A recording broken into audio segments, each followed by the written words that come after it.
Good evening, everyone. Good evening, everyone. Please confirm if audio video is clear. So हम लोग यहाँ पर बात कर रहे हैं बेटा मैकेनिकल प्रॉपर्टीज ऑफ सॉलिड्स के बारे में।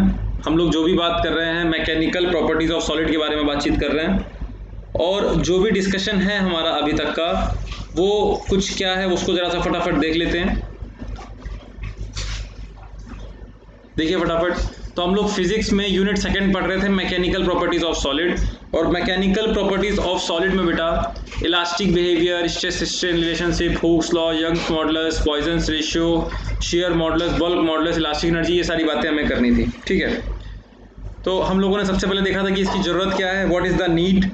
तो बोले जो भी डिफॉर्मेशंस आता है वो हमको पता होना चाहिए as an engineer, so that we can design any structure. किसी स्ट्रक्चर को अगर हमें डिज़ाइन करना है तो वो जो भी डिफॉर्मेशंस आते थे वो किन किन बातों पे डिपेंड करते थे बेटा, तो लोड पे डिपेंड करते हैं और प्रॉपर्टी ऑफ मटेरियल पे डिपेंड करते हैं, कितना लोड अप्लाई करा गया है और कितना प्रॉपर्टी ऑफ मटेरियल है, कैसी है प्रॉपर्टी ऑफ मटेरियल।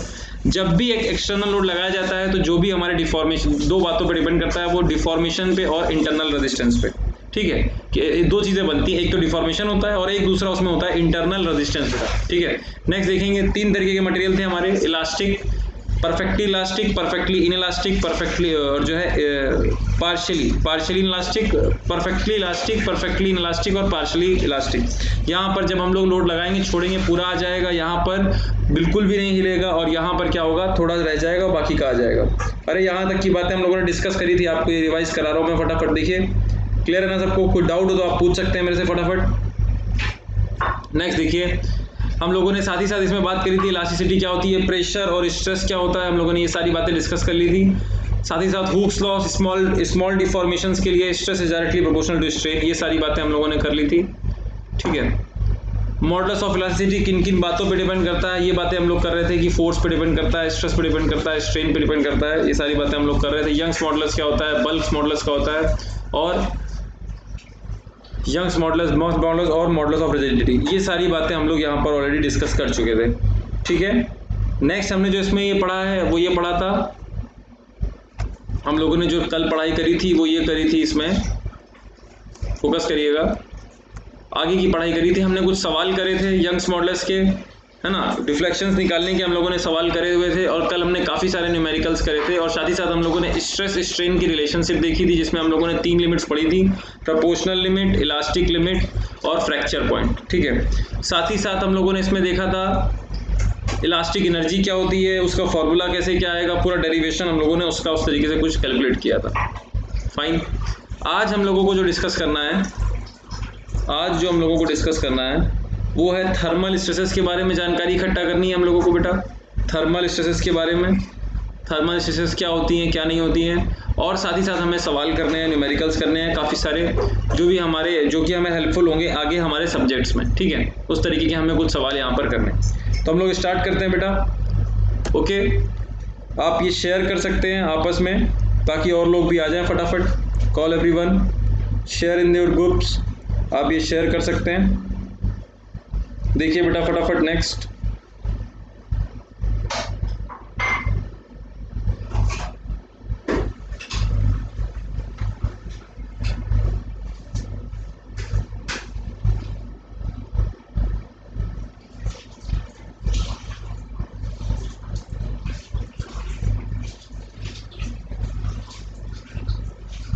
तो फोकस करिए।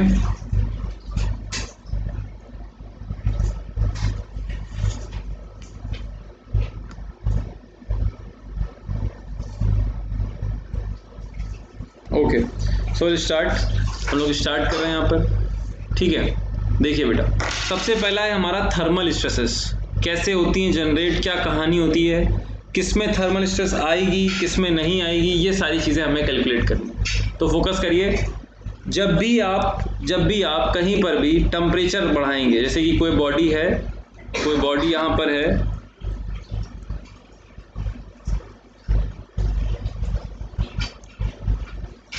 आप जब इसमें टेम्परेचर को इंक्रीज करेंगे, if you will increase the temperature, आप अगर यहाँ पर टेम्परेचर इंक्रीज करेंगे तो बेटा अगर आप टेम्परेचर इंक्रीज करेंगे बालक, तो कहीं ना कहीं टेम्परेचर इंक्रीज करने से कहीं ना कहीं होगा क्या, इसमें इलोंगेशंस आएंगे, इलोंगेशंस आएंगे।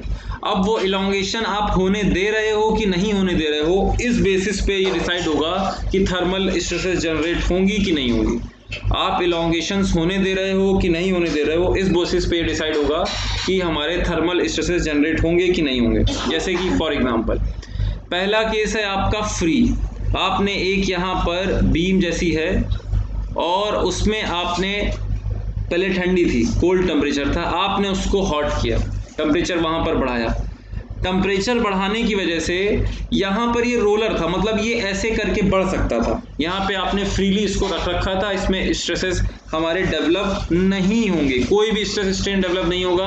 आप टेम्परेचर बढ़ाओगे, जैसे कोई बार होगा बेटा, आप टेम्परेचर बढ़ाओगे, जैसे ही आप टेम्परेचर बढ़ाओगे बेटा तो लेंथ में इंक्रीज आ जाएगा, बात खत्म हो जाएगी, कोई स्ट्रेस और स्ट्रेन यहाँ डेवलप नहीं होने वाला। क्लियर है।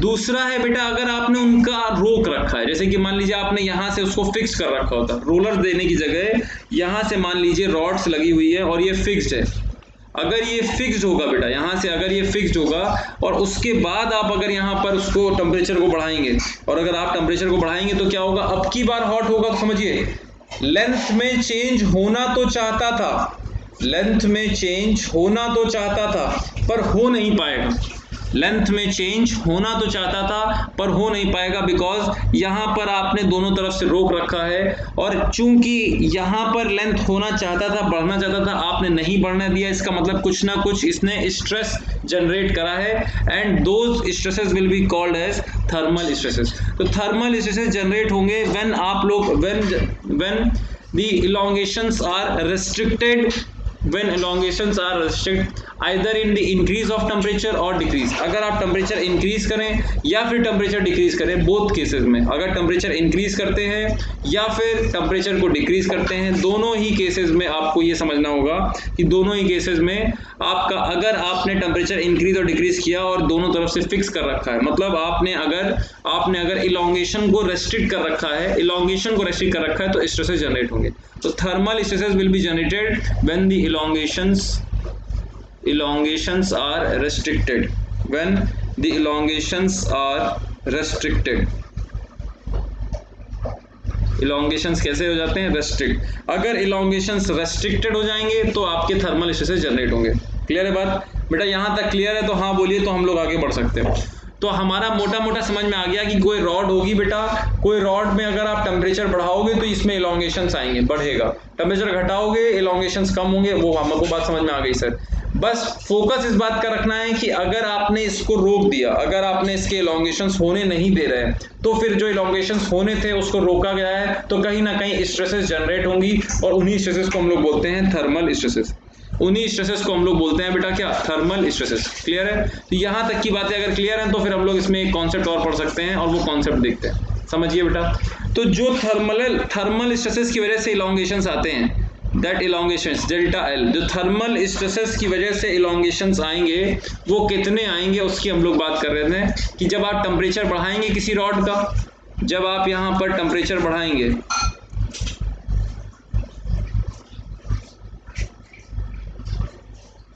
आप यहाँ पर पहले टेम्परेचर T1 था, T था, अब आपने T1 कर दिया है, and T1 is greater than T, तो इसमें कुछ ना कुछ इलोंगेशंस आएंगे,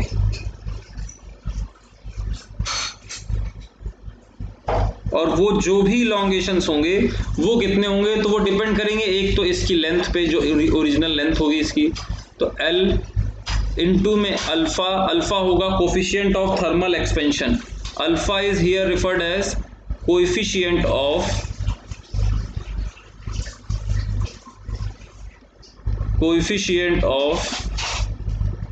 थर्मल एक्सपेंशन। ठीक है, हम लोग बोलेंगे कि वो कोफिशिएंट ऑफ थर्मल एक्सपेंशन, यहाँ पर L होगा, अल्फा होगा, और जितना टेम्परेचर आपने चेंज किया है डेल्टा टी, आपने पहले के टेम्परेचर डेल्टा टी, यहाँ पर क्या है बोले, चेंज इन टेम्परेचर, जो भी आपने टेम्परेचर में चेंज किया है that is referred as delta T. तो here what we can say is, आपका जो भी फॉर्मूला होगा डेल्टा एल का वो कुछ ऐसा होगा। क्लियर है? अरे बोलो यार, सबको क्लियर है यहाँ तक की बातें? क्वेश्चन करने की कोशिश करें हम लोग, क्वेश्चन हम लोग करने की कोशिश करते हैं, फटाफट देखिए। अच्छा, कुछ और पहले बातें बता देते हैं इसमें, तब फिर क्वेश्चन करेंगे। हमारे पास क्वेश्चन हैं, आज हमको लिखने नहीं पड़ेंगे, हमने क्वेश्चन पहले ही लिख लिए हैं। तो हम लोग यहाँ पर ये बात अभी तक की हमने सारी पढ़ ली। वो क्या थी? बोले थर्मल स्ट्रेसेस जनरेट किस में होंगे? बोले जब हम लोग रोक देंगे, जब इलॉन्गेशन नहीं होने देंगे तो थर्मल स्ट्रेसेस जनरेट होंगे। तो ये भी देख लेते हैं कितने जनरेट होंगे थर्मल स्ट्रेसेस। अगर आपसे पूछेगा कितना थर्मल स्ट्रेसेस जनरेट हुआ, तो उसकी वैल्यू कैसे निकालोगे? समझो बात को। आपका यहाँ पर इलॉन्गेशन हो रहा था डेल्टा एल का, वो आपने नहीं होने दिया, वो आपने डेल्टा एल का इलॉन्गेशन अगर नहीं होने दिया, ठीक है, मालूम है कैसे नहीं होने दिया? फोकस करिए। इसी रॉड को अब आपने फिक्स कर दिया, इसी रॉड को अब आपने फिक्स कर दिया, ठीक है, रोक दिया दोनों तरफ से।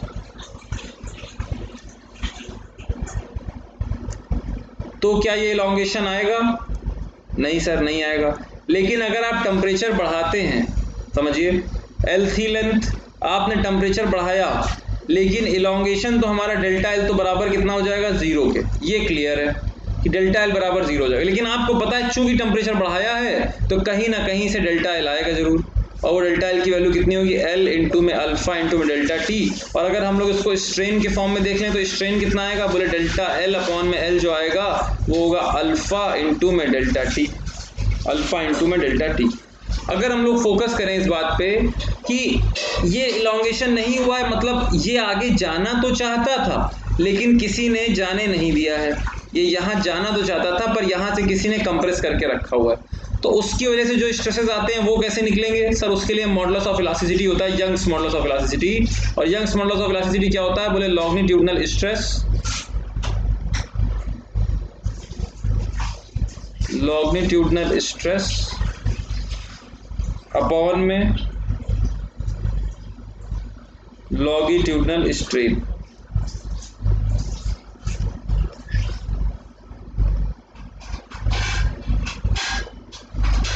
हाँ भाई, आप बताएंगे स्ट्रेन लॉन्गिट्यूडिनल कितना हो? अबे जितना आगे गया था उसको नहीं जाने दिया, तो वैल्यू तो लॉन्गिट्यूडिनल स्ट्रेन की वही हो जाएगी। अरे बोलो हाँ या ना? यहां पर आ जाएगा longitudinal stress, longitudinal stress upon में डेल्टा एल बाई एल। और डेल्टा एल बाई एल, तो यहाँ पे अगर डेल्टा एल बाई एल की हम लोग बात करें तो यहाँ से लॉन्गिट्यूडिनल स्ट्रेस कितना आ जाएगा? जो भी स्ट्रेस, अब वो बार बार लॉन्गिट्यूडिनल नहीं लिख रहा हूँ, डायरेक्ट स्ट्रेस लिख रहा हूँ, वो जो थर्मल स्ट्रेसेस के फॉर्म में आएगा वो कितना हो जाएगा? आप बताइए भाई कितना हो जाएगा? तो बोले delta L by L into में, यहाँ कितना आ जाएगा? Delta L by L into में गामा, तो गामा इंटू में डेल्टा एल बाई एल की वैल्यू कितनी है? अल्फा इंटू में डेल्टा टी, अल्फा इंटू में डेल्टा टी।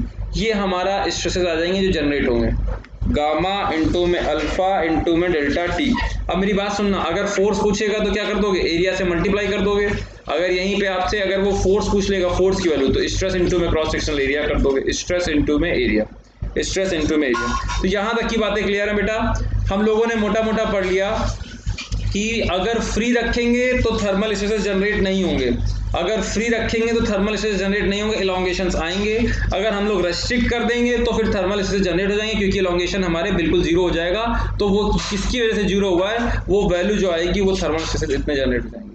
ये हमारी पूरी कहानी है जो कि हमको यहाँ तक समझनी है। इतनी बात समझ में आती है तो फिर हम लोग आगे बढ़ सकते हैं। क्लियर है बात? फोकस करिए। नेक्स्ट देखिए, तो हम लोग अब यहाँ पर क्वेश्चंस को सॉल्व करने जा रहे हैं। फटाफट आप क्वेश्चन देखिए।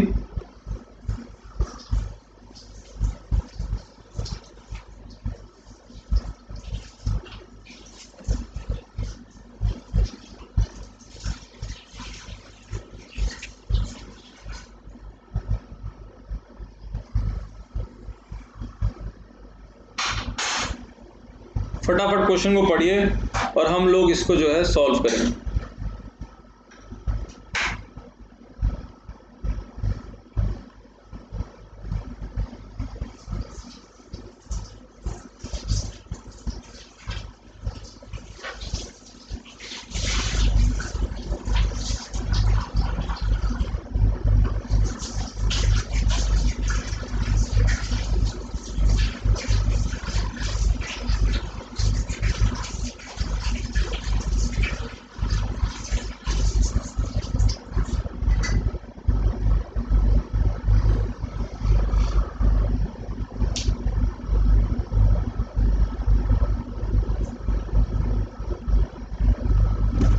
देखिए चलिए फोकस करिए।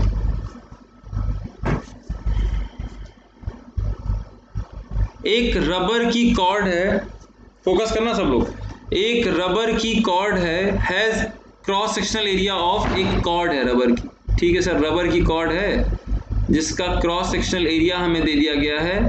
क्रॉस सेक्शनल एरिया हमें कितना दे दिया गया? इसका क्रॉस सेक्शनल एरिया हमें दे दिया गया, कितना दे दिया गया? 1 mm स्क्वायर। एक मिनट बेटा, गड़बड़ हो गई है।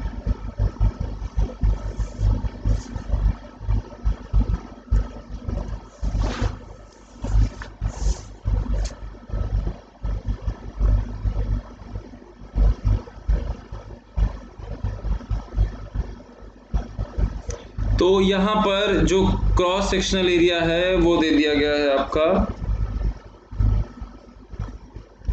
1 mm का स्क्वायर। क्लियर है? Okay sir. अनस्ट्रेस्ड लेंथ दे दी गई है 10 सेंटीमीटर, बिना स्ट्रेच होने वाली लेंथ दे दी गई है 10 centimetre. Okay okay. It is stretch to 12 centimetre. इसको स्ट्रेच जब किया गया तो कहां तक किया गया? 12 सेंटीमीटर तक। 12 मतलब इसमें आगे और कितना ले गए हम? 2 सेंटीमीटर और ले गए।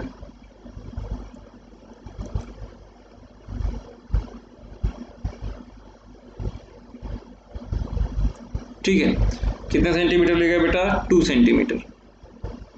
तो 10 सेंटीमीटर की रॉड थी, 10 सेंटीमीटर की रॉड थी, उसको हमने बढ़ाया और कहां तक लेकर के चले गए? 2 सेंटीमीटर तक हम लोग लेकर के चले गए। ठीक है, बोले ठीक है, टोटल 12 सेंटीमीटर हो गई। And then released to a projectile missile and then released to a project a missile of mass इतने ग्राम। सर कुछ समझ में कम आया, डायग्राम देखो, डायग्राम पिछली क्लास वाला डायग्राम देखोगे अपने आप समझ में आ जाएगा। ये देखो, एक रबर की कॉर्ड है, रबर की कॉर्ड है जिसको यूं पकड़ के खींचा गया, ठीक है, और जब खींचा गया और उसके बाद उसको हमने रिलीज कराया ताकि हमारा वो एक मिसाइल जो छोड़ी है हमने, वो मिसाइल की जैसी छूट जाए और आगे धीरे धीरे धीरे धीरे इस तरीके से प्रोजेक्टाइल मोशन निकल जाए। ये आपसे सवाल पूछ रहा है। तो आपको मोटा मोटा ये पता करना होगा कि गिवन क्वेश्चन में आपको एनर्जी को रिलेट कराना है, कहीं ना कहीं क्वेश्चन में एनर्जी को क्या कराना है बेटा? रिलेट कराना है। कैसे एनर्जी को रिलेट कराएंगे? बोले हम लोगों का जितना इस कॉर्ड में एनर्जी रिलेट, इस कॉर्ड में जितना एनर्जी हमारा स्टोर होगा वही एनर्जी हमारा जा करके इस प्रोजेक्टाइल मोशन में वेलोसिटी देगा। वही एनर्जी, दोनों जो तरफ जो एनर्जी होगी वो क्या होगी? सेम होगी। तो फोकस करिए, फोकस करिए। सबसे पहले हम लोग ये निकालते हैं कि स्ट्रेन एनर्जी स्टोर कितना होगा।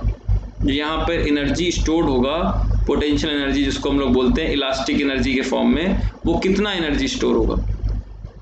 इलास्टिक एनर्जी जो भी स्टोर होगा वो निकालते हैं। कल आपको ये पूरा पढ़ाया गया था कि कैसे कैसे क्या क्या एनर्जी स्टोर होगा। फटाफट निकालिए, आप कोशिश करिए निकालने की कि यहाँ पर एनर्जी कैसे कैसे हमारी स्टोर होगी, उसके बारे में हम लोग बातचीत कर रहे हैं। फटाफट देखिए कैसे कैसे स्टोर होगी। देखिए बेटा,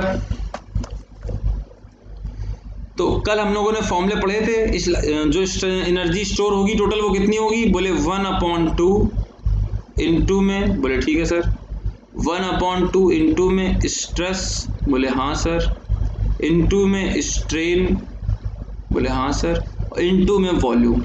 ये पूरी कहानी हम लोगों ने कल निकाली थी, आप यहाँ पे देख लीजिए पूरी कहानी। कल हम लोगों ने ये एक कहानी, हमने पूरी इलास्टिक एनर्जी की कहानी हम लोगों ने यहाँ निकाल दी थी। ये देखिए, तो बोले यहाँ पर जब सॉल्व किया था पोटेंशियल एनर्जी पूरा निकाल करके हम लोगों ने निकाल लिया था 1/2 स्ट्रेस इंटू में स्ट्रेन इंटू में वॉल्यूम। क्लियर है? स्ट्रेन एनर्जी, हाँ। तो अब यहाँ पर आपको वही फॉर्मूला लगाना है और आंसर निकालना है कि एनर्जी कितनी स्टोर हुई होगी। तो सर ठीक है, कोशिश करते हैं। 1/2 तो है ही है सर। स्ट्रेस रबर का यंग्स मॉडुलस दिया है सर। स्ट्रेन तो हम लोग निकाल लेंगे यहाँ से। स्ट्रेन कितना है? स्ट्रेन है सर 2 सेंटीमीटर अपॉन में ओरिजिनल लेंथ थी ये, तो स्ट्रेन तो 0.2 का आ गया। स्ट्रेन की वैल्यू तो सर 0.2 पता है। अबे अगर स्ट्रेन की वैल्यू मेरे भाई 0.2 पता है तो स्ट्रेस तो हम लोग गामा से निकाल लेंगे ना। बोले क्या? बोले Young's modulus is equal to Young's modulus is equal to stress upon में स्ट्रेन होता है, स्ट्रेस अपॉन में स्ट्रेन। स्ट्रेन अगर 0.2 है तो स्ट्रेस कितना हो जाएगा? बोले सर स्ट्रेस हो जाएगा गामा इंटू में स्ट्रेन, मतलब गामा इंटू में 0.2। अरे क्लियर है सबको? और अगर यहाँ तक की बातें आती हैं समझ में तो वॉल्यूम से मल्टीप्लाई कर देंगे। वॉल्यूम हमारा कितना है? Volume sir cross sectional area पता है और लेंथ पता है, लिख दीजिए। बोले 10 सेंटीमीटर इंटू में 1। अब इसमें बस एक ही गलती होने के चांस हैं, और वो क्या गलती हो सकती है कि यूनिट्स में आप गड़बड़ कर दो। आप यहाँ सिर्फ यूनिट्स में खेल में गड़बड़ कर सकते हो। सर कैसे? देखो स्ट्रेन की यूनिट तो क्लियर है। बोले हाँ। गामा का जो भी वैल्यू रखोगे कितना रखोगे? बोले गामा का वैल्यू रखेंगे 5 इंटू में 10⁸ पुट कर दो, 5 इंटू में 10⁸। लेकिन ये न्यूटन पर मीटर स्क्वायर में रखा है, तो आगे की चीज़ें याद रखिए मीटर में रखनी पड़ेगी। ओके सर, ये सेंटीमीटर को मीटर में कन्वर्ट कराइए, 100 से डिवाइड कर दिया। ये mm को भी मीटर में कन्वर्ट कराइए, बोले 1000 से डिवाइड कर दिया। और मीटर में mm को मीटर में कराया, लेकिन वो स्क्वायर में दिया हुआ है तो स्क्वायर कर दिया। फटाफट आंसर निकालिए, ये आंसर कितना आ रहा है? फटाफट इसको कैलकुलेट करिए कि यहाँ पे वैल्यू कितनी आ रही है।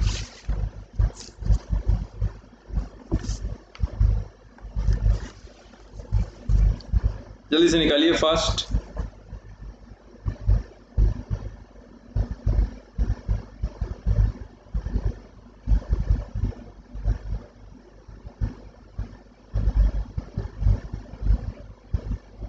फटाफट निकालिए, वैल्यू निकालिए।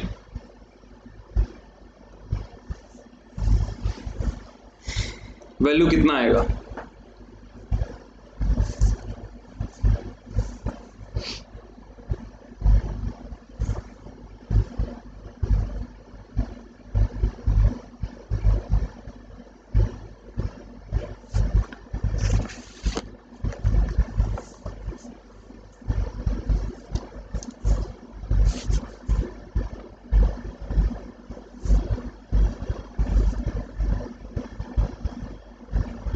टेन जूल आ रहा है बेटा, कंफर्म 10 जूल आ रहा है। बोले 6 7 8, ये 6 ये 7 8 से 8 कट गया। बोले ठीक है सर। 5 2 जा 10, ये 1 आ गया। ठीक है, 5 2 जा 10 और 10 और 0.1 हो गया। ठीक है, और ये 2.1 पॉइंट से तो ये 0.1 आ गया। पर कितना आंसर आ रहा है? 10 जूल आ रहा है। चेक करो 1 जूल तो नहीं आ रहा है कहीं, फटाफट चेक करिए 1 जूल तो नहीं आ रहा है। देखिए 0.2 ये 10 है, ऊपर लिखा हुआ है वॉल्यूम है, ये 10 है ना। नीचे 100 इसका सेंटीमीटर का मीटर में गए, और 1000 ये 3 और 6 7 8 हो गया। 8 से ये 8 चला गया, ख़त्म हो गया। ठीक है, और उसके बाद 2, अगर ये 5 देखेंगे, 2 5 जा 10, 5 इंटू 2 5 2 जा 10, 1 आना चाहिए बेटा। 5 जूल आ रहा है। अरे 5 जूल कैसे आ रहा है? चेक करिए, कंप्यूट करिए भाई, कैलकुलेटर नहीं है मेरे पास। 1/2 है, ये 5 है। अच्छा 2 रह गया है क्या? फिर से मैं कर देता हूँ, मेरे को लग रहा है कुछ छोड़ दिया है मैंने। ये 10⁸, ये 10⁸ हमारा कट गया। 5 2 जा आ गया 10, तो वो 1 हो गया। ये 0.2 से 0.2 कट गया, 1 जूल आना चाहिए प्रोबेबली। चेक करिए बेटा वापस से, 1 जूल आना चाहिए मेरे हिसाब से। कैल्सी मेरा इधर उधर हो गया।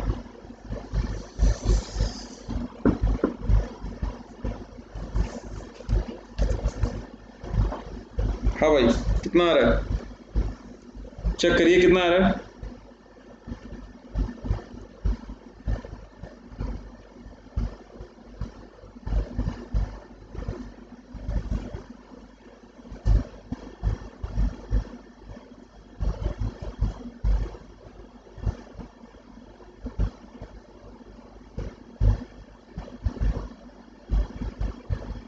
फटाफट रिप्लाई करिए फास्ट, कितना आ रहा है?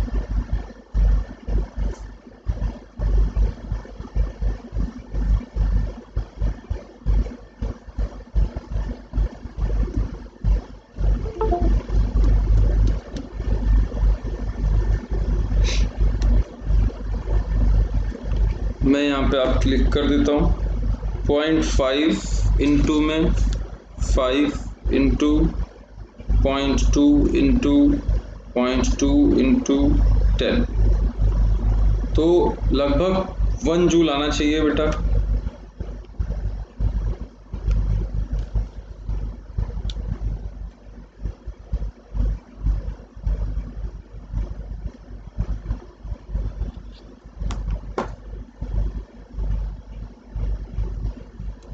तो यहाँ पर कितना, अरे बोलो यार, ये कितना आ रहा है? लगभग 1 जूल के आसपास, ठीक है। इलॉन्गेशन की वैल्यू सब हमने पुट कर दी। अब अगर हम इसको इक्वेट करते हैं, हम लोग किसके बराबर? बोले यही हमारा देगा, ये जो हमारी जो पोटेंशियल एनर्जी है, बोले इलास्टिक पोटेंशियल एनर्जी जो है, इलास्टिक पोटेंशियल एनर्जी, हाँ बेटा very good, elastic potential energy जो है वो किसके बराबर आएगी? तो बोले वही होगी काइनेटिक एनर्जी के बराबर, जो हमारी मिसाइल में होगी, kinetic energy of missile, kinetic energy of missile, जो हम लोग इन्होंने यहाँ एनर्जी स्टोर की होगी, देखो यहाँ पे। तो बोले जो आपका यहाँ पे देखिए, जो एनर्जी आपकी स्टोर हुई है इस बार में, इसी का यूज़ करा है हमने रिलीज करने के लिए मिसाइल को, जिसका मास दिया हुआ है, आपसे वेलोसिटी पूछा है। अरे कुल मिला के आपको ये पता है, यही पता है कि ये जो है ये 1 जूल है, और काइनेटिक एनर्जी होगी कितनी? बोले 1/2 mv का स्क्वायर। यहाँ पे आ कितना जाएगा? तो ये 2 आ जाएगा। मास की वैल्यू चेक करिए, मास कितना है? तो मास अगर चेक करोगे तो 5 ग्राम है, 5 ग्राम है, ओके। तो मास आप लोग 5 ग्राम में रख दीजिए। अब देखिए मास आपको रखना पड़ेगा किसमें? बोलो भाई, मास आपको रखना पड़ेगा केजी में। तो 5 ग्राम दिया हुआ है तो अपॉन में रखिए केजी को, और यहाँ से v स्क्वायर से v की वैल्यू निकालिए कि v की वैल्यू कितनी आ रही है फटाफट। यहाँ से v की वैल्यू निकालिए, ये आपकी आ जानी चाहिए मेरे हिसाब से, ये आ जाएगा v स्क्वायर का मतलब है, यहाँ पे v स्क्वायर का मतलब है 2000 अपॉन में 5। इसको जब करेंगे तो ये आ जाएगा 4 जा और 0 0, तो v की वैल्यू कितनी आ जाएगी बेटा आपकी? 20 मीटर पर सेकेंड। चेक कर लीजिए बेटा, 20 मीटर पर सेकेंड आपकी वेलोसिटी आ जाएगी। तो मेरे हिसाब से ये आपका पूरा कंप्यूटेशन होगा पूरे सवाल का। एक बार आप चेक कर सकते हैं, आपको कोई डाउट हो तो मेरे से पूछ सकते हैं, फटाफट चेक करेंगे। तो इस तरीके के क्वेश्चन आपसे पूछे जा सकते हैं, चेक करिए बेटा। क्लियर है? तो रबर की कॉर्ड है, क्रॉस सेक्शनल एरिया इतना है, उसकी लेंथ इतनी है, उसको स्ट्रेच करने के बाद हमने रिलीज करा, तो स्ट्रेच करा तो इतनी एनर्जी स्टोर हुई 1 जूल, और 1 जूल को हमने इक्वेट कर दिया, वहां से हमने वेलोसिटी निकाल दी। All clear? सबको क्लियर है भैया? नेक्स्ट क्वेश्चन की तरफ बढ़े। अरे बोलो यार। तो हम लोग अब नेक्स्ट क्वेश्चन करते हैं। Next question fast. तो आपसे पूछ रहा है, एक बार है, आपसे पूछ रहा है एक बार है जिसका कि मास दिया हुआ है, लेंथ दी हुई है, और उसमें shown in the figure find the increase in its initial length due to its own weight. अपने खुद के वेट की वजह से इसमें, अपने खुद के वेट की वजह से इसमें, खुद के वेट की वजह से इसमें आपका कितना डेल्टा एल का वैल्यू आएगा ये पूछा है। यंग्स मॉडुलस आपको गामा दे दिया है, सारी वैल्यूज आपको दे दी हैं। क्लियर है? ये सवाल आप पहले भी कर चुके होंगे कहीं ना कहीं सोम में, और ये पहले से ही हमें आना चाहिए था, फिजिक्स का पार्ट हो गया। इसको हम लोग ऐसे देख लेते हैं, ये देखिए इस तरह से हम लोग देख लेते हैं तो अच्छे समझ में आएगा हमें। यहाँ से ये बार फिक्स्ड है हमारा, ओके, बोले ठीक है सर। इस पे हमारा इसका खुद का कुछ मास होगा, तो इसका खुद का मास क्या होगा? m। तो पर यूनिट लेंथ में बात करोगे तो अगर इसकी पूरी लेंथ l है तो पर यूनिट लेंथ में मास कितना आ जाएगा? बोले m/l। बोले ठीक है सर। अब बात यह है कि यहाँ पर हम लोगों ने डेल्टा एल का फॉर्मूला तो निकाला है सर, कैसे निकाला है? बोले यंग्स मॉडुलस दिया हुआ है ना। यंग्स मॉडुलस क्या होता है? बोले यंग्स मॉडुलस होता है, यंग्स मॉडुलस बराबर होता है आपका स्ट्रेस अपॉन में स्ट्रेन,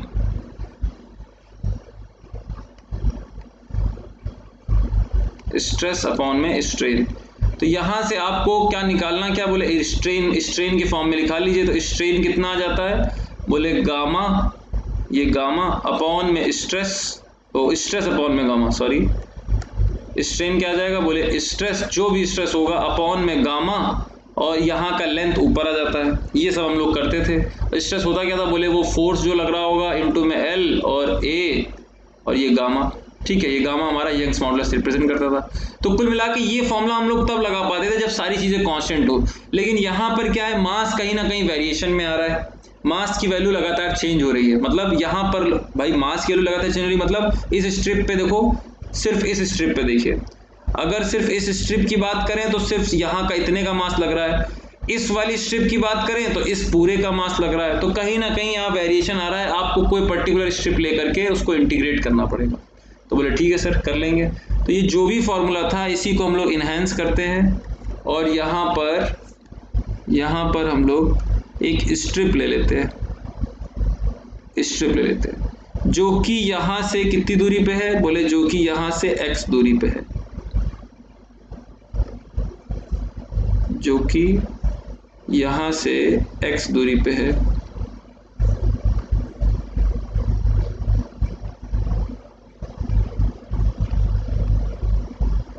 x दूरी पे है, क्लियर है? फोकस करिए। अरे भैया आ रहा है समझ में?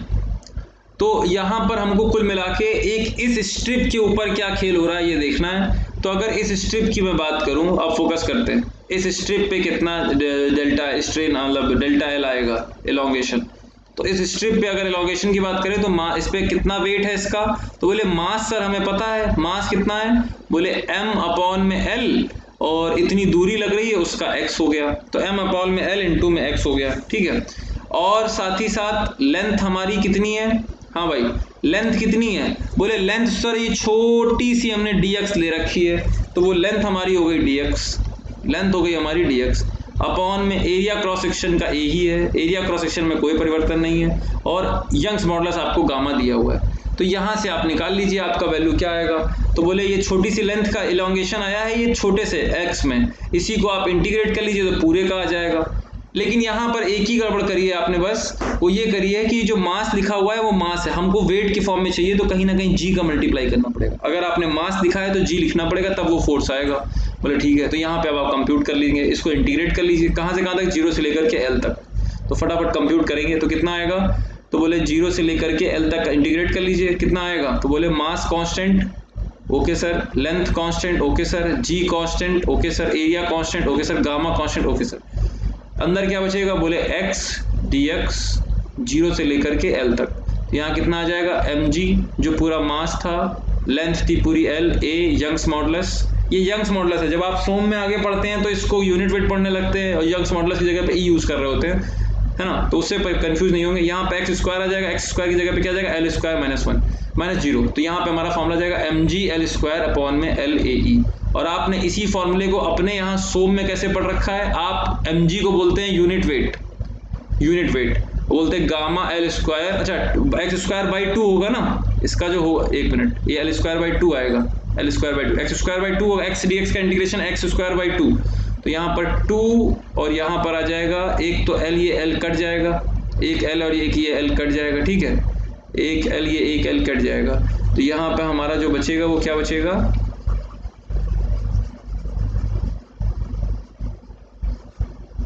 हाँ फोकस करिए, क्या बचेगा यहाँ पर, तो बोले गामा mg इंटू में l अपॉन में a 2a और e। हम लोगों जो ऐसे पढ़ते हैं सोम में, ये हम सोम में पढ़ते हैं, लेकिन हमारा यहाँ फॉर्मूला जो अभी बेसिक फिजिक्स में निकला है जो हम लोगों को ये याद करना है, mg l कट गया तो mg इंटू में l अपॉन में a 1/2a गामा, इस तरीके का हमारा कैलकुलेशन होता है और ये हम लोगों का फॉर्मूला निकल आता है। क्लियर बेटा? तो ये हम लोगों ने आज जो बातें करी हैं वो किस पे कर ली हैं, बोले ये बातें हमारी हैं कि अगर सेल्फ वेट, अगर हमें सेल्फ वेट की वजह से हमारा इलोंगेशन कितना आएगा। यही सेम क्वेश्चन आप लोग पढ़ते हैं बालक, सेम क्वेश्चन, यही आप सेम क्वेश्चन देख रहे होते हैं कहाँ पर, सेम क्वेश्चन आप इसी का सेम क्वेश्चन देखते हैं आप सोम में, और वहां पर आप कुछ इस तरीके से इसको पढ़ रहे होते हैं। क्लियर बात? चलिए नेक्स्ट देखिए,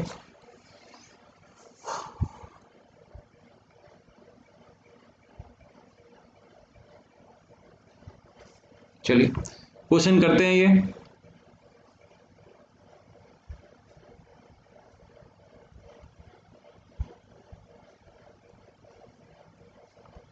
एक आपको रॉड दी हुई है PQ जिसका कि मास m है, ये PQ रॉड है, इसका मास आपको दिया हुआ है m।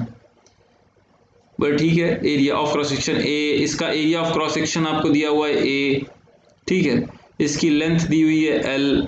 अगर यहाँ से बेस क्लियर होगा तब जा करके आप आगे के सवालों को फटाफट, अब समझो ये सवाल आपके 12th क्लास के हैं, ये सारी बातें आपको 12th में ठीक से पढ़ाई करी होती तो सारी आप पहले ही पढ़ चुके होते, तो आप सोचो सोम आपके लिए कितना आसान होता। ठीक है, देखिए इसका यंग्स मॉडुलस आपको दे रखा है ऐसे, यंग्स मॉडुलस y के हिसाब से, ठीक है, is lying on a smooth table, और एक फोर्स F यहाँ पर अप्लाई करा गया है, ये फोर्स हमारा F अप्लाई करा गया है, ठीक है, this force F is applied, okay. तो आपको बात करना है कि अप्लाइड एट P, तो आपको बात करना है tension at distance x from and P, किसी डिस्टेंस x पे, किसी डिस्टेंस x पे आपको बात करनी है,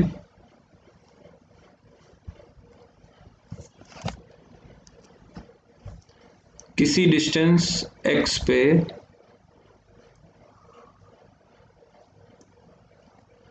यहां से x पे, ठीक है, x पे आपको बातचीत करनी है कि कितना टेंशन होगा, कितना टेंशन होगा। सोच के बताइए पहले तो क्या करेंगे। सर देखिए बात ये है कि इतने पार्ट को ले लीजिए, पहले तो जितने पार्ट की बात कर रहे हैं उतने पार्ट को आप ले लीजिए, ओके सर, उतने पार्ट को हम लोग ले लेते हैं। तो जितने पार्ट की बात कर रहा है उस पार्ट को उठाइए, हम मान लेते हैं ये P है, ये Q है, तो ये M है, ये पॉइंट कौन सा M है, तो PM पॉइंट की अब हम लोग बात करेंगे, बाकी बातें करेंगे ही नहीं। We are discussing only point PM,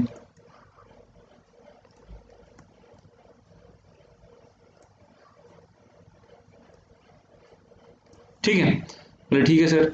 आपका यहां पर आप फोर्स लगा रहे हैं F, अब कहीं ना कहीं इंटरनल स्ट्रेस जनरेट होगा इस पे, है ना, जब आगे जाना चाहते हो तो यहाँ पे कहीं ना कहीं इंटरनल स्ट्रेस जनरेट होगा। बोले हाँ सर, x पॉइंट पे Tx, और इसकी जो भी लेंथ होगी ये कितनी है x, ये पॉइंट P है, ये पॉइंट M है, ये पॉइंट P है, ये पॉइंट M है। तो फोकस करिए, तो यहाँ पर अगर हम लोग न्यूटन के सेकेंड लॉ से अगर हम सीखें तो क्या बोलते हैं, resultant of forces is equal to mass into acceleration. तो एक फोर्स लग रहा है F, एक फोर्स लग रहा है Tx, बोले ठीक है, बराबर किसके होगा, जो भी इसका मास होगा। अब देखो पूरे का मास M है, तो इतने का मास कितना होगा देखना पड़ेगा सर। तो पहले क्या करिए, जो भी टोटल मास दिया हुआ है M, देखो आपको दिया हुआ है ना PQ ऑफ मास M, ये देखिए ये स्मॉल m दिया हुआ है, तो आप पहले तो देखिए कि हर मीटर में कितना होगा, तो m अपॉन में l कर दिया, और इतनी डिस्टेंस का कितना हो जाएगा, तो m अपॉन में l इंटू में x, ये तो आपका हो जाएगा। अरे बोलो यार, समझ में आ रही है बातें, बोलो भाई फटाफट कहिए। अरे भैया यहाँ कुछ समझ में आ रहा है कि नहीं आ रहा है। अब बात यह है कि जैसे ये पूरी बॉडी का जितना एक्सीलरेशन होगा उतना ही इस बॉडी का होगा, तो जब इस पूरी बॉडी की बात कर रहे हो तो कैसे लिख रहे हैं, बोले फोर्स इज इक्वल टू होना चाहिए मास इनटू एक्सीलरेशन। तो यहाँ से एक्सीलरेशन हम लोग देख सकते हैं F और M के फॉर्म में कि मास अपॉन में एक्सीलरेशन, वो यहाँ पुट कर दीजिए F अपॉन में एक्सीलरेशन, और यहाँ से आप निकाल लेंगे कि टेंशन हमारा कितना हो रहा है। यहाँ से आप निकाल लेंगे कि F अपॉन में A, यहाँ पे आप पुट कर दीजिए, F अपॉन में M है, सॉरी M, यहाँ पे आप पुट करके ये निकाल लेंगे कि टेंशन हमारा ये Tx की वैल्यू कितनी है F और M के फॉर्म में। तो जरा आप फटाफट कैलकुलेट करिए कितनी है, आप ही कैलकुलेट करिए। तो सर बात ये है कि Tx हम लोगों को लिखना है, बाकी सब उस तरफ भेज दीजिए, Tx इस तरफ ले आइए, बाकी सब उस तरफ भेज दीजिए, ओके सर। तो सर मेरे हिसाब से देखिए M से तो M कैंसिल हो जाएगा, ठीक है, और सर Tx जो है वो हमारा आ जाएगा टेंशन एट डिस्टेंस x, वो हमारा आ जाएगा F फोर्स माइनस में F इंटू में x बाई L, इसको हम लोग ऐसे लिख सकते हैं F इंटू में 1 minus x by L, focus करना, F इंटू में 1 माइनस x बाई L, ये हमारा फोर्स हो जाएगा जो कि हमारा अंदर यहाँ पर टेंशन लग रहा होगा इस जगह, ठीक है। अच्छा सर अगर हमें टेंशन पता पड़ गया तो लॉन्गिट्यूडनल स्ट्रेस निकाल सकते हैं, अगर A पता पड़ गया है तो क्या हम लॉन्गिट्यूडनल स्ट्रेस निकाल सकते हैं, बिल्कुल निकाल सकते हैं।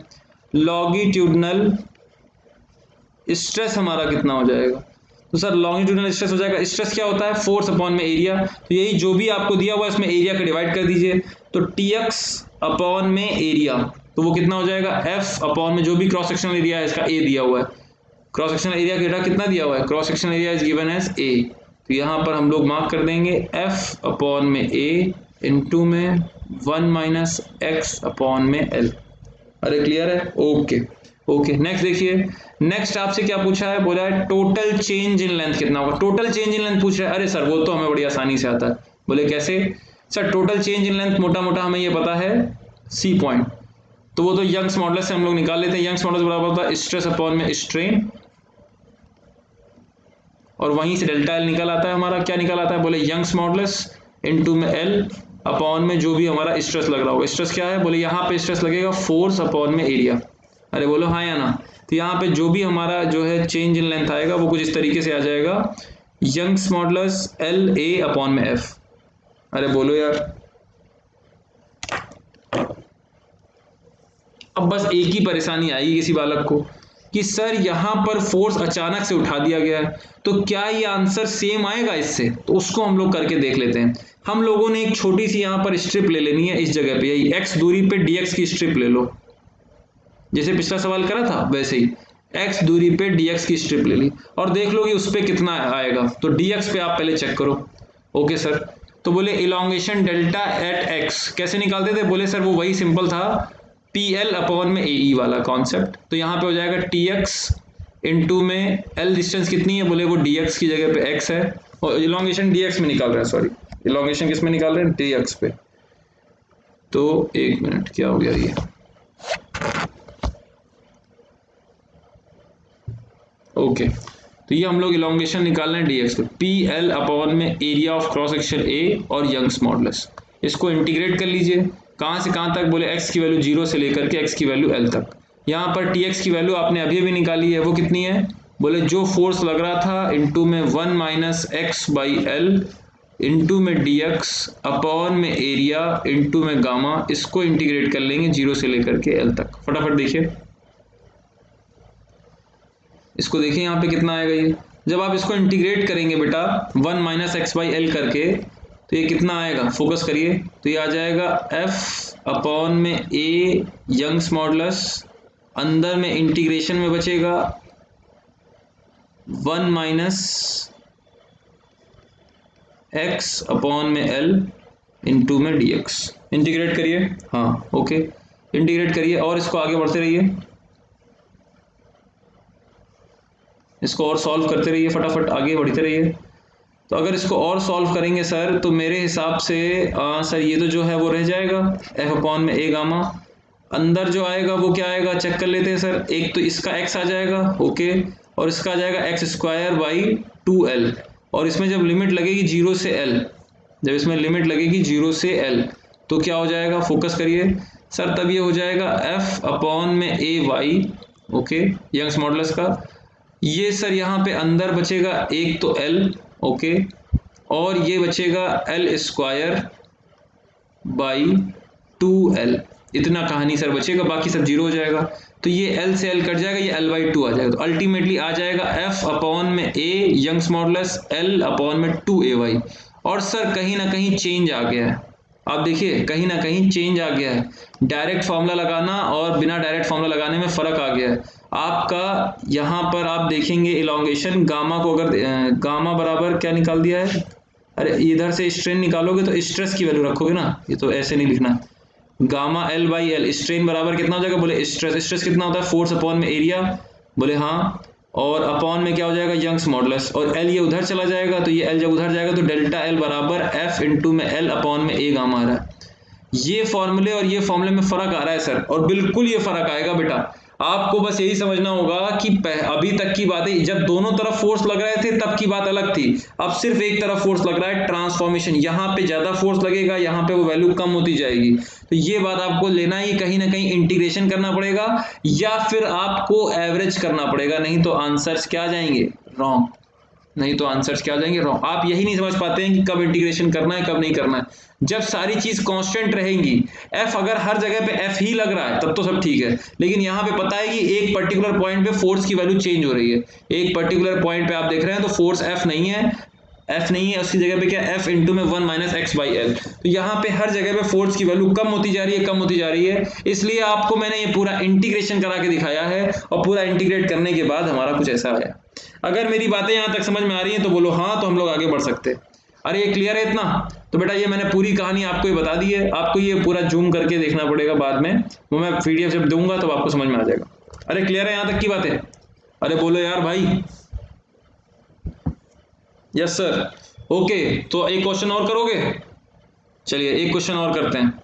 ये लीजिए क्वेश्चन करते हैं फटाफट। एक स्टील की रॉड है बेटा, जिसकी लेंथ 6 मीटर है, डायामीटर 20 mm है, दो रिजिड सपोर्ट के बीच में फिक्स कर रखा है। स्ट्रेस बताना है कितना लगेगा। अब क्योंकि हमने ये रिजिड कर दिया है, क्योंकि हमने इनको यहां पर रिजिड कर दिया, ऐसे कर रखा है, तो जो इसमें डेल्टा एल आने वाला था, जो डेल्टा एल आने वाला था, कितना आने वाला था सर? वो डेल्टा एल जो भी आने वाला था वो था एल, डेल्टा एल अपॉन में एल जो हमारा स्ट्रेन होता है वो कितना था? अल्फा इंटू में डेल्टा टी। तो डेल्टा एल बराबर आ जाएगा एल इंटू में अल्फा इंटू में डेल्टा टी। एल की वैल्यू कितनी है? बोले 6 मीटर। बोले ठीक है। अल्फा कितना है? बोले देखना अल्फा कितना है। बोले अल्फा की वैल्यू ये 12 इंटू 10 टू पावर -6। तो ये है alpha 12 into 10 to the power -6 पर डिग्री सेल्सियस। और सुनो, पहले देख लेना, फोकस कर लेना, खतरनाक क्वेश्चन है। अभी एक पीडीएफ नहीं मिला, आज पक्का मिल जाएगा पीडीएफ। और बताइए, आज आपको रात 12 बजे से पहले सारे के सारे पीडीएफ अवेलेबल करा दिए जाएंगे, ठीक है? चलो ध्यान दो, फोकस करिए। तो डेल्टा एल की वैल्यू आप लोग निकालिए कि अगर टेम्परेचर बढ़ाएंगे तो कितना आएगा। Temperature increases by 80 degree Celsius. अगर आप 80 डिग्री सेल्सियस टेम्परेचर बढ़ा देते हैं तो पर डिग्री में, पहले ये निकालिए ये कितना आएगा, इसका वैल्यू निकालिए सब लोग। अभी इसका फटाफट वैल्यू निकालिए कि ये mm में या मीटर में कितना आएगा, जल्दी निकालिए।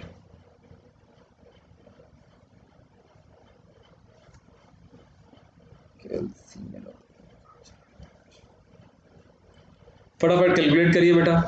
तो यहां पर आ जाएगा, अगर मैं देखूं तो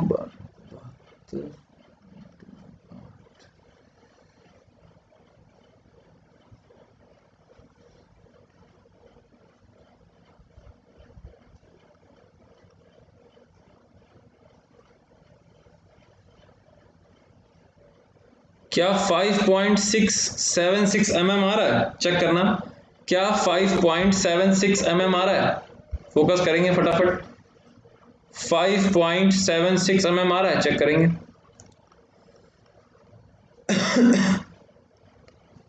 फटाफट चेक करिए, आपका आंसर आना चाहिए 5.76। अभी मतलब आंसर नहीं, अभी आपका डेल्टा एल का वैल्यू आना चाहिए 5.76।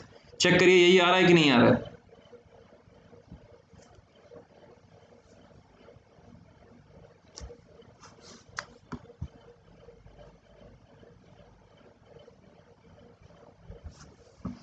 ये आंसर mm में 5.7 इंटू में 10 mm, नहीं ये मीटर में था, इसको mm में करने के लिए 1000 से मल्टीप्लाई करा, -3 हो गया।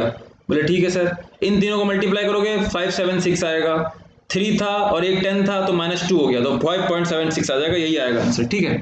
अब बात करता, अब फोकस करना। अब बोल रहा है the end does not yield, and yield नहीं कर रहा है बिल्कुल भी, तब क्या कहानी होगी बताइए? समझ में आ रही बात? तो उसके लिए आपको फोकस करना होगा कि अगर एंड यील्ड नहीं कर रहा है, मतलब ये जितना भी डिफॉर्मेशन डेल्टा एल है, इसके लिए यहां से कुछ ना कुछ स्ट्रेस लग रहा होगा, and that we can calculate. कैसे? बोले आपको पता है स्ट्रेस अपॉन में स्ट्रेन बराबर यंग्स मॉडुलस। तो स्ट्रेन इधर ले आओ, स्ट्रेस मतलब क्या हो गया, जो भी आपसे पूछा, आपसे क्या पूछा? स्ट्रेस पूछा है, तो स्ट्रेस अपॉन में यंग्स मॉडुलस, और ये स्ट्रेन है, तो ये स्ट्रेन को आपको बराबर करना है, स्ट्रेस आपसे पूछ रहा है, यंग्स मॉडुलस की वैल्यू आपको दे रखी है कितनी? 2.0। अब देखो यहां फिर आपके साथ गेम हो गया, अगर आपको नहीं पता पड़ रहा है तो आपके खेल लग जाएंगे, आपके साथ गेम हो गया है यहाँ पे। अरे बोलो हो गया है कि नहीं हो गया है?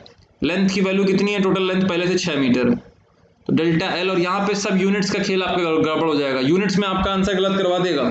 फोकस करना, यूनिट्स में आपका आंसर गलत करवा देगा। बोले कैसे? डेल्टा एल की वैल्यू 5.76 आई है, लेकिन वो mm में आई है, तो इस पर 10⁻³ रखिए। फोकस रखना बेटा पूरा, 10⁻³ रखिए, ठीक है? बोले ठीक है। ये अपॉन में 6 है, बोले ठीक है। ये स्ट्रेस आप रख रहे हैं, बोले ठीक है, और स्ट्रेस अपॉन में जो ये यंग्स मॉडुलस रख रहे हैं kg/cm² में रख रहे हैं। भैया अगर ये केजी पर सेंटीमीटर स्क्वायर में रख रहे हो तो आंसर भी स्ट्रेस का केजी पर सेंटीमीटर स्क्वायर में आएगा। वो जैसा पूछेगा वैसा कन्वर्ट कर देना। तो पहले तो निकालो कि स्ट्रेस कितना आएगा, फिर बाकी बाद में देखेंगे। स्ट्रेस कंप्यूट करो पहले कितना आएगा। तो सर मेरे हिसाब से 5.76 इंटू में 10⁻³ इंटू में 2 इंटू में 10⁻6 अपॉन में 6, ये आपका आ रहा है। तो इसको आप सॉल्व कर लीजिए। तो मेरे हिसाब से ये 2 3 हो गया, ये हमारा हो गया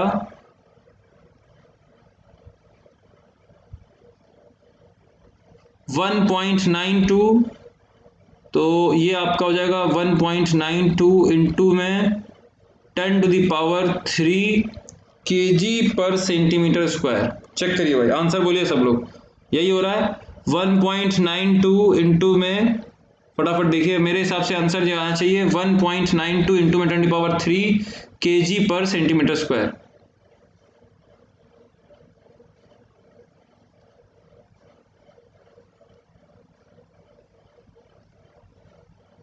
अबे सबका आ रहा है कि नहीं आ रहा है?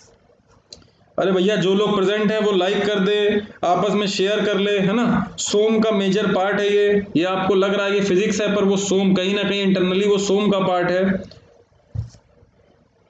फटाफट देखेंगे बेटा, फास्ट, जल्दी करिए जल्दी करिए जल्दी करिए। तो यहां पर स्ट्रेस केजी पर सेंटीमीटर स्क्वायर में, मेरे को आंसर चाहिए न्यूटन पर मीटर स्क्वायर, बात खत्म। या फिर न्यूटन पर, ओके ओके ओके, मैं और कठिन करूंगा थोड़ा सा, अभी यही यूनिट का सारा खेल आपका खत्म कर दूंगा। मेरे को तो चाहिए आंसर मेगा पास्कल में, मेरे को आंसर किसमें चाहिए? मेगा पास्कल में। ये आंसर आपको मेरे को बताना है। हाँ, ये आपका आंसर आ गया 1920, ये 1920 आया है केजी पर सेंटीमीटर स्क्वायर में। हमको आप आंसर बताइए मेगा पास्कल में कितना आएगा, फटाफट फास्ट आप मेरे को आंसर बताएंगे मेगा पास्कल में, जल्दी से बताइए मेगा पास्कल में आंसर कितना आएगा।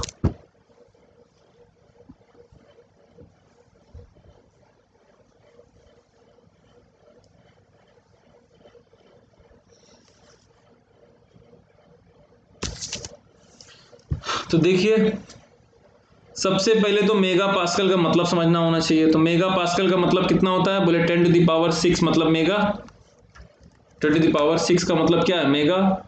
और पास्कल का मतलब होता है न्यूटन पर मीटर स्क्वायर।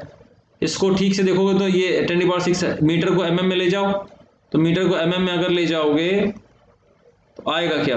बोले 10⁻1000 और 1000 का स्क्वायर, ऊपर 10⁻6 नीचे 1000, तो कुल मिला के mega pascal is somewhat equivalent to newton पर mm स्क्वायर।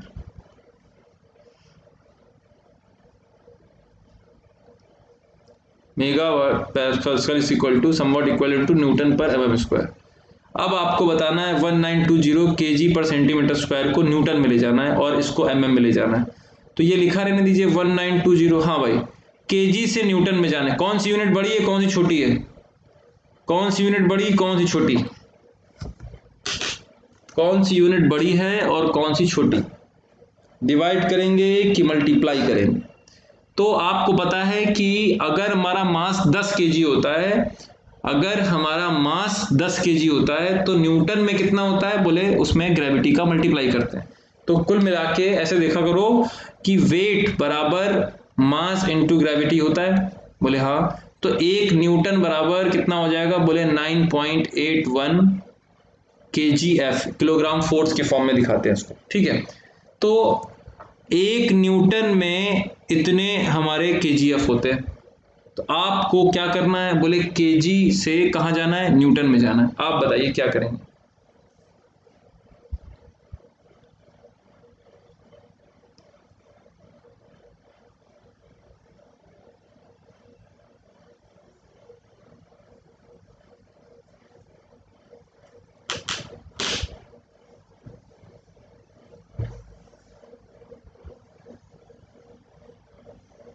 अरे बताओ भाई,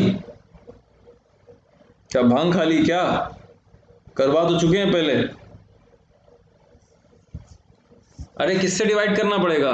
केजी से न्यूटन में जाना है, केजी जितना है उसको 1 केजी में कितना न्यूटन होगा? तो बोले 9.81 होगा तब 1 होगा, 9.81 होगा तब 1 होगा। अरे बोलो हाँ या ना।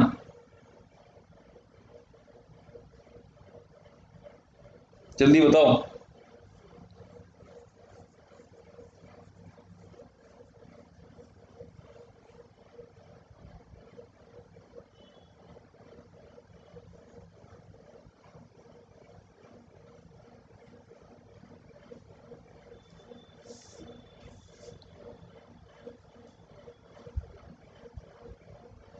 सब बता लो पहले तब आज हम फिर बताएं। अरे पुराने पन्नों में चलें क्या? लो भैया इधर देखो।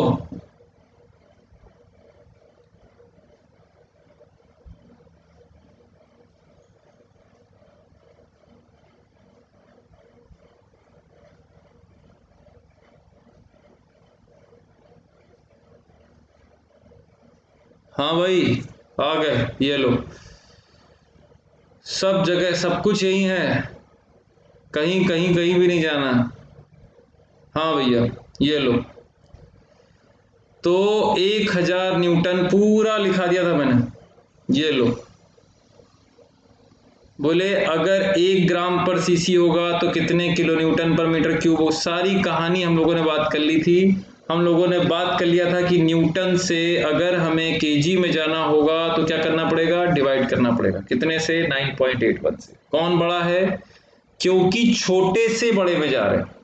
तो अगर केजी हमारा बड़ा है, समझो 1 न्यूटन में 9.81 केजी हो जाता है। मतलब सॉरी, अगर हमारा 1 केजी है तो 9.81 न्यूटन, उल्टा लिख दिया होगा शायद उधर। 1 केजी है तो हम लोग उसमें 9.81 का मल्टीप्लाई कर देते हैं तो हमारा न्यूटन के बराबर हो जाता है। ठीक है, तो अगर हमारा, हाँ हेलो सर, हेलो सर, तो फोकस करिए।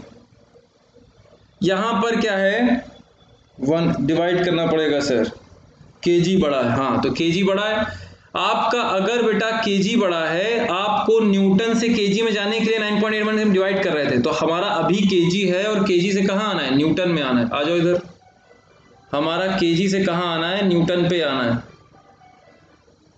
फोकस करिए। अरे यार ये तो छूट गया यहां पर। तो आपका जो भी आंसर आया है बेटा, तो ये 1, ये अगर, अरे भैया नेटवर्क ठीक है?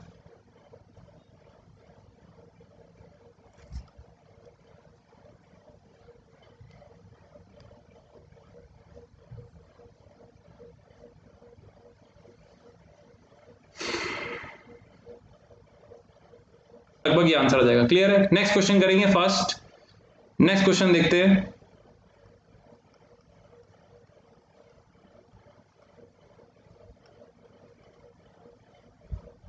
चलो अब हम लोग ये क्वेश्चन देखते हैं फटाफट। असर्शनिज्म के क्वेश्चन है, फटाफट आपको मार्क करने हैं।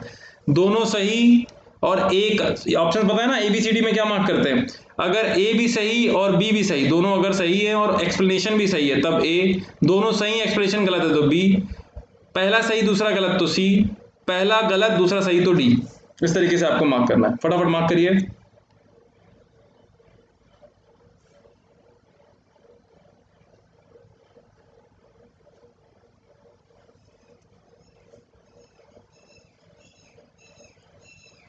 जल्दी से देखिए।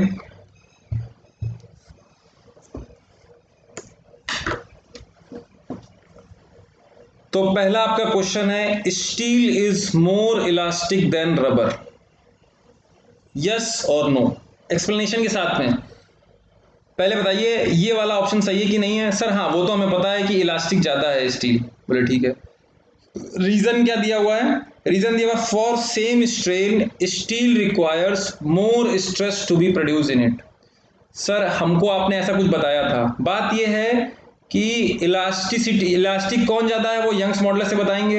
यंग्स मॉडुलस किसके बराबर होता है? स्ट्रेन अपॉन में स्ट्रेस अपॉन में स्ट्रेन। स्ट्रेन इसका मतलब हुआ यूनिट स्ट्रेन के लिए जिसमें ज्यादा स्ट्रेस लगाना पड़े उसका यंग्स मॉडुलस ज्यादा हो गया। हम लोगों को अगर ज्यादा स्ट्रेस लगाना पड़ रहा है वो एक यूनिट स्ट्रेन के लिए, तो हमारा वो यंग्स मॉडुलस ज्यादा है। जिसका ज्यादा यंग्स मॉडुलस उसका जो है इलास्टिसिटी ज्यादा। तो स्टील ज्यादा होता है, स्टील में ज्यादा लगाना पड़ेगा एक स्ट्रेन के लिए, बिल्कुल। और रीजन क्या है? सेम स्ट्रेन, बिल्कुल सही है। तो आंसर क्या हो जाएगा? ए भी करेक्ट, बी भी करेक्ट और एक्सप्लेनेशन भी करेक्ट, इसलिए आंसर क्या हो जाएगा? Correct option is a. Clear है बात? Correct option is a. Next देखिए, फटाफट फोकस करिएगा।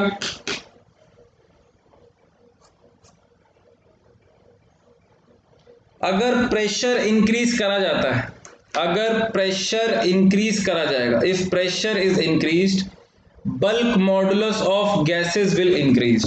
सर अगर हम लोग प्रेशर बढ़ाएंगे, अब फोकस करो, गैसेस हैं, अगर प्रेशर बढ़ा दिया आपने, बल्क मॉडुलस होता क्या है? बोले जो हमारा प्रेशर, देखो बल्क मॉडुलस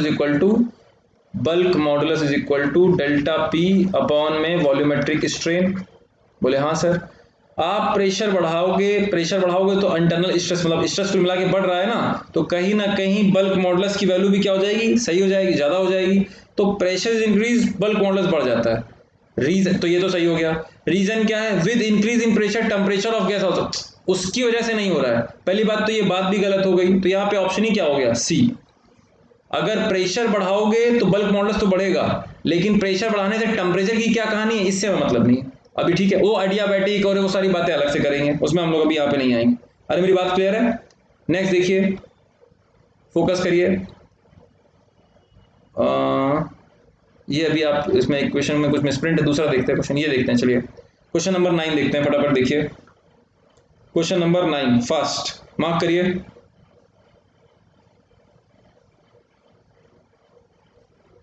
चलिए देखिए बेटा, तो नेक्स्ट देखिए, bulk modulus of elasticity can be defined for all 3 states of matter, solid, liquid और गैस। बल्क मॉडुलस हमारा तीनों के लिए डिफाइंड। अरे हाँ भाई, चाहे सॉलिड की बात करो, चाहे लिक्विड की, चाहे गैस की, उससे मेरे को लेना देना नहीं, बिल्कुल सही बात है। Young's modulus is not defined for liquid और गैस, ऐसा है क्या? क्या यंग्स मॉडुलस को लिक्विड और गैस के लिए नहीं कर सकते हैं? अरे बोलो हाँ या ना।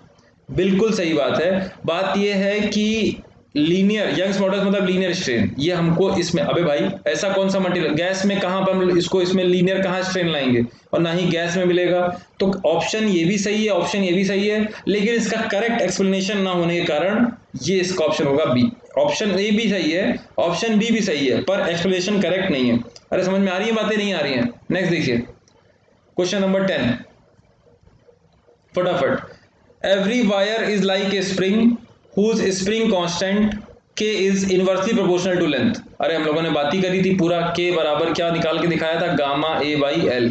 तो ये असर्शन क्या हो गया हमारा? बिल्कुल सही हो गया। और ऐसा क्यों होता है? It follows from the relation, बिल्कुल सही बात है। तो ए भी सही है, बी भी सही है, असर्शन भी सही है, रीजन भी सही है, और करेक्ट एक्सप्लेनेशन भी है। मतलब ऑप्शन क्या हो जाएगा? ए हमारा करेक्ट हो जाएगा। क्लियर है? नेक्स्ट देखिए फास्ट। हाँ भाई, ratio of stress and strain is always constant for a substance. हाँ भाई, हम लोगों ने बात कर रखी है ratio of stress and strain में कि हमारा कांस्टेंट रहेगा। हाँ बोलो हाँ या ना, बोल दो अभी फटाफट। Ratio of stress and strain is always constant for a substance, yes और नो? किसका? ए। यस ए।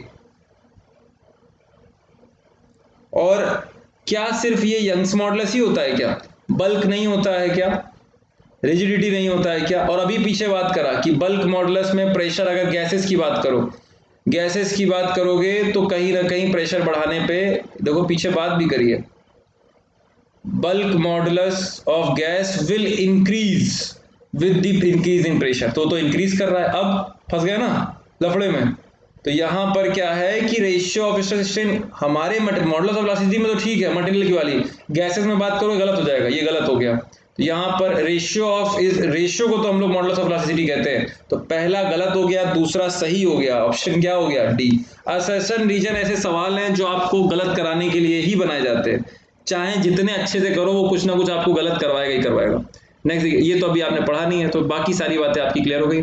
तो आज हम लोगों ने मोटा मोटा पढ़ क्या लिया है, थर्मल स्ट्रेसेस के बारे में जानकारी इकट्ठा कर ली है बेटा। थर्मल स्ट्रेसेस क्या होती है, कैसे क्या हमारी कहानी होती है, उसमें कब हमारा स्ट्रेस आएगा कब नहीं आएगा, हम लोगों ने ये डिस्कस कर लिया है। अरे बात समझ में आ रही है बेटा? तो पूरे फोकस के साथ हम लोगों ने और सारे के सारे जो भी न्यूमेरिकल्स उससे बनते हैं वो सारे के सारे हमने न्यूमेरिकल्स यहाँ पर कर लिए हैं।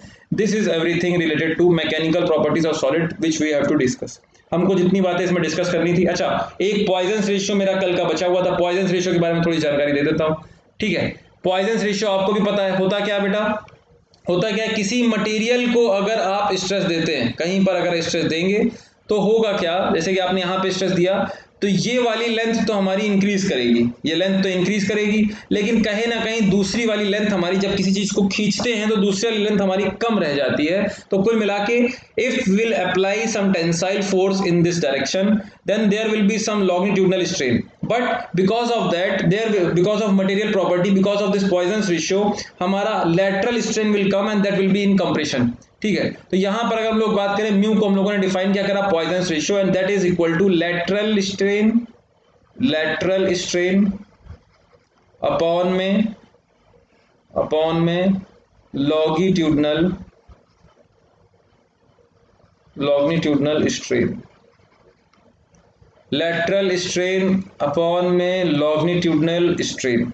क्लियर है बात? इसको हम लोग बोलते हैं पॉइजन्स रेशियो। इसको बेटा हम लोग क्या बोलते हैं, पॉइजन्स रेशियो। पॉइजन्स रेशियो हमारा बहुत हेल्पफुल है हमारे सोम के सब्जेक्ट में, जब आपका आएगा, जैसे कि वो स्ट्रेसेस में बोल देता है। जैसे यहीं पे देखो, यहीं पर अभी यहाँ पे वो सवाल है नहीं, अभी हम एक सवाल इसमें एक और डालेंगे आपके लिए कि बोलेगा अगर तीनों तरफ से स्ट्रेस लगा रहे हैं और एक तरफ से अगर रेस्ट्रिक्ट कर रहे हैं तो आप रिलेशंस निकाल दो स्ट्रेस में। तो अल्टीमेटली म्यू किस काम आता है, अगर फोर्स इस डायरेक्शन में लगा रहे हैं तो इस डायरेक्शन में स्ट्रेन कितना होगा, लैटरल डायरेक्शन का स्ट्रेन, क्योंकि म्यू हमारे मटेरियल की प्रॉपर्टी होती है, वो हमें गिवन हो जाती है, पता होती है। हम लोग जिस डायरेक्शन में स्ट्रेस लगा रहे हैं उसका लॉन्गिट्यूडनल स्ट्रेन निकाल लेते हैं, उसकी मदद से lateral strain we can compute. So Poisson ratio can be defined as lateral strain upon longitudinal strain, और लैटरल स्ट्रेन हम लोग कंप्यूट कर सकते हैं कुछ इस तरीके से। क्लियर है बात? तो बेटा यहां तक की सारी कहानी है, सारी कहानी जो हो सकती है वो हमने आपको बता दी है। नाउ अब देखिए, जिन लोगों को भी सब्सक्रिप्शन लेना है मेरा कोड याद रखिए, कोड आपको पता है GOPP, go with the flow of Pranjul Pandey, go with the flow of Pranjul Pandey.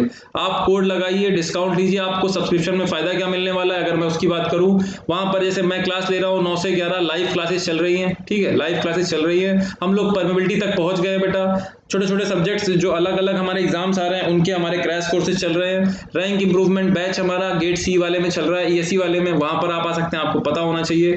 Weekly test होते हैं, डाउट क्लियरिंग क्लास, हर चौथी क्लास डाउट क्लियरिंग है, इंग्लिश और हिंदी दोनों ही मीडियम में हम लोग पढ़ सकते हैं। ठीक है, अगर आपको ये समझना है कैसे करना है, लेफ्ट हैंड साइड पे पिक करिए गोल को, गेट ESE आप सेलेक्ट करिए, सब्सक्रिप्शन पे क्लिक करिए, कोड लगाएंगे, क्या कोड लगाएंगे, GOPP कोड लगाएंगे, 10% का आपको डिस्काउंट मिल जाएगा। क्लियर है बेटा? तो यहाँ तक की हमारी कहानी रह गई है। हमारी क्लास, नेक्स्ट क्लास जो है अभी 6:30 बजे से सिलेक्शन थ्रू क्वेश्चन सीरीज में हम लोग बात कर रहे हैं। आज हम लोग ट्रीटमेंट प्लान को हम लोग बात करेंगे, वो किस चैनल पे करेंगे, अनअकैडमी SSC JEE पे 6:30 से 7:30 पे आप हमको वहाँ पे कैच कर सकते हैं। Okay, thank you everyone. मैं PDF बहुत जल्दी से जल्दी अपलोड कर दूंगा। ओके बेटा, थैंक यू।